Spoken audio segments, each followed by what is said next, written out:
बोलने का मौका दिया। आज हम ये जो लेके आ रहे हैं राजस्थान उद्यान एकल खिड़की वन स्टॉप शॉप जो विधेयक लेके आ रहे हैं, इसमें मंत्री जी ने पूरे विधेयक में ये क्लियर नहीं करा है कि क्या टाइम बाउंड, कितना टाइम बाउंड आप लेंगे डिस्ट्रिक्ट लेवल पर और इस लेवल पर आप कितना लाएंगे। आपने सिर्फ ये लिखा है the time limits for the processing of the application will be done, but आज तक जब भी आप ये करेंगे आपका ये रेड टेपिज्म में पूरा जो आप ये लेके आए हैं ये फंस जाएगा। यू हैव टू से कि भाई हम टाइम बाउंड करेंगे तो कितने दिन में करेंगे, डिस्ट्रिक्ट लेवल में 14 डेज में करेंगे, 7 डेज में करेंगे। उसी तरह से बीआईपी लेवल पे जब तक आप ये टाइम बाउंड इसमें नहीं लेके आएंगे, ये जैसा बजट ये जैसा आया है ये वैसा के वैसे ठंडे बस्ते में पड़ जाएगा, इसका कोई औचित्य नहीं है। आप पिछली बार एमएसएमई का लेके आए थे, याद हो मैंने उसमें भी बोला था कि ये आपका फेल होगा। वो फेल इसलिए हो गया कि ये एग्रीकल्चर जो भी लैंड है वो बैंक रखती नहीं है, गहन रखती नहीं है, आपने उसको पास करवा दिया। उस टाइम मैंने बोला था भाई सेंट्रल लॉ है, एनवायरमेंट क्लियरेंस जब तक आपको नहीं आएगी आपके नए उद्योग नहीं लगेंगे। वो इसलिए नहीं चला। जब तक आप इसके अंदर जो संयम जी का कहना है, जब तक आप इंडस्ट्री के आदमियों को नहीं रखेंगे हु नोज देयर जॉब, आपके एयर कंडीशनड ऑफिस में ये जो ब्यूरोक्रेट्स आपकी ये पॉलिसीज बना रहे हैं दे आर एब्सोल्युटली फेलियर, क्योंकि वो समझते ही नहीं है, वो समझते ही नहीं है कि किस तरह से इंडस्ट्री चलती है। ये जब तक आपको समझाना पड़ेगा, जो इंडस्ट्री चलाता है जब तक आप इंडस्ट्रियल एक्सपर्ट्स नहीं लेंगे, आप ये जितने ले आए उनका कोई औचित्य नहीं है साहब। तो मेरा इतना सा कहना है कि इसमें आप इंडस्ट्रियल एक्सपर्ट्स रखें जिससे कि आपकी ये जितने आप ये लेके आ रहे हैं वो चीजें सक्सेसफुली आपके चल सकें। धन्यवाद साहब। अध्यक्ष महोदय, माननीय सदस्य ने सिरोही से आने वालों ने कहा कि इसमें प्रभावी नहीं होगा बोर्ड। मैं आपको आश्वस्त करता हूं कि एक तो हम एमएसएमई एक्ट लेकर आए, ये सिंगल विंडो एक्ट 2011 में हमारी सरकार लेकर आई थी। उसके बाद दूसरी सरकार ने भी इसमें काफ़ी अमेंडमेंट किए हैं और हम भी इसको और प्रभावी बनाने के लिए किस तरह इन्वेस्टमेंट को इन्वेस्ट करने वालों को परेशानी ना हो, राजस्थान उनमें सबसे सक्षमकारी स्टेट हो, दूसरे स्टेट से हमारी कंपटीशन होती है निवेश करने वालों की। तो ये हमारी जब औद्योगिक सलाहकार समिति की मीटिंगें वगैरह हुई, उन्होंने कहा उस स्टेट में इतना अच्छा है, इस स्टेट में इतना अच्छा है, यहाँ पर निवेश करने वालों को काफ़ी समय लगता है अपना प्रोजेक्ट लगाने में। तो ये सब चीज़ें माननीय मुख्यमंत्री जी की आपकी जन घोषणा में भी यही बात कही है, जन घोषणा पत्र है। 2020-21 के बजट में भी उन्होंने इन्वेस्टमेंट बोर्ड गठन करने का यहाँ हाउस में उन्होंने अनाउंस किया है और उसी के अनुरूप किस तरह हम और इसको प्रभावी बनाएं, किस तरह। और हमारी रैंक अभी माननीय सिरोही से आने वाले सदस्य ने सही कहा, हमारी रैंक बराबर गिरती जा रही है और ये बहुत चिंता की बात है प्रदेश के औद्योगिक जगत के लिए। निवेश करने वालों को और आकर्षित करने के लिए हम इसको और प्रभावी बनाने के लिए माननीय मुख्यमंत्री जी की अध्यक्षता में इन्वेस्टमेंट बोर्ड का गठन कर रहे हैं। उसमें फाइनेंस मिनिस्टर होंगे, संबंधित मिनिस्टर होंगे और जिन माननीय मंत्री को इसमें आमंत्रित करेंगे 14 विभागों के मंत्री इसमें शामिल होंगे। 98 प्रकार की सेवाएं होगी, जिसका एक वहाँ पर इन्वेस्टमेंट बोर्ड का एक ऑफिस होगा।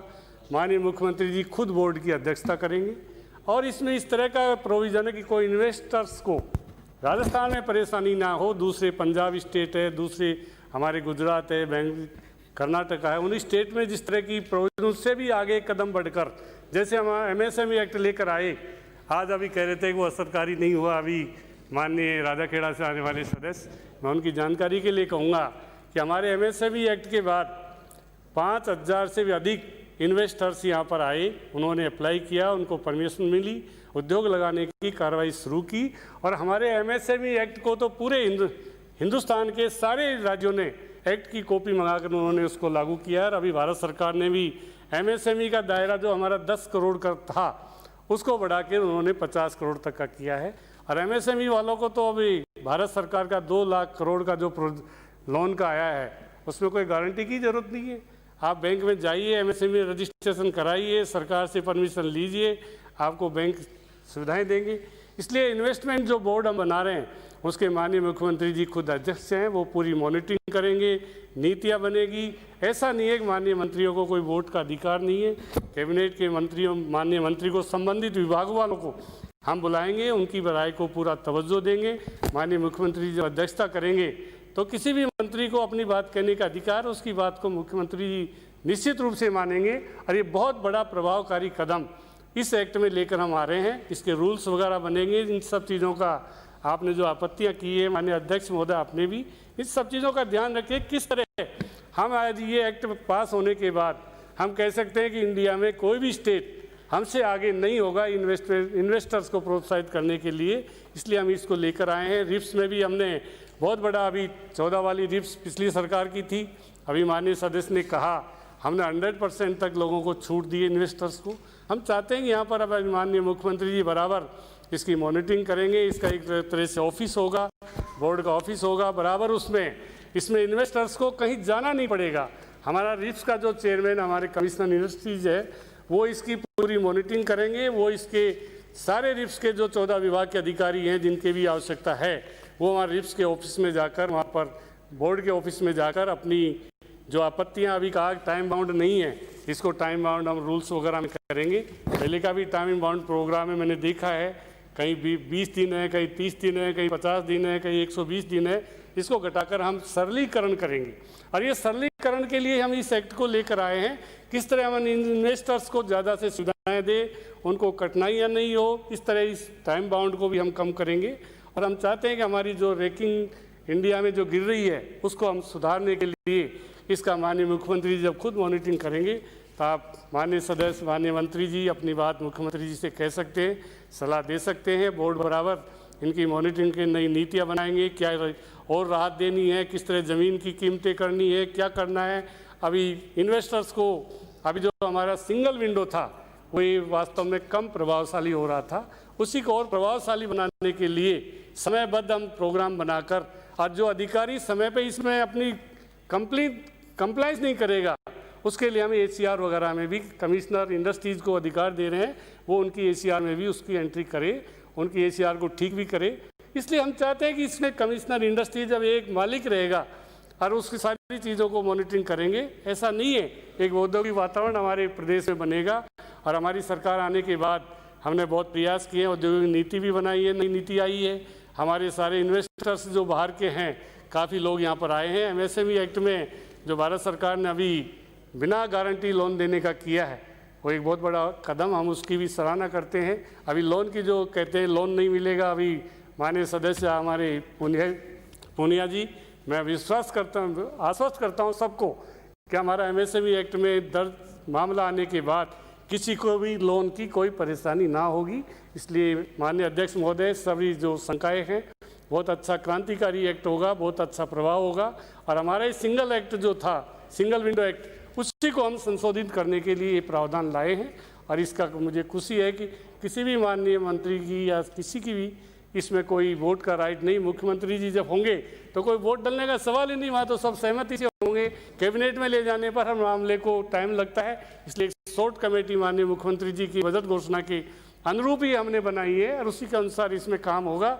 आप सबको, सदन को आश्वस्त करना चाहता हूँ, यहाँ आने के बाद राजस्थान में एक क्रांतिकारी परिवर्तन उद्योग जगत में होगा और सब लोग इसकी सराहना करेंगे।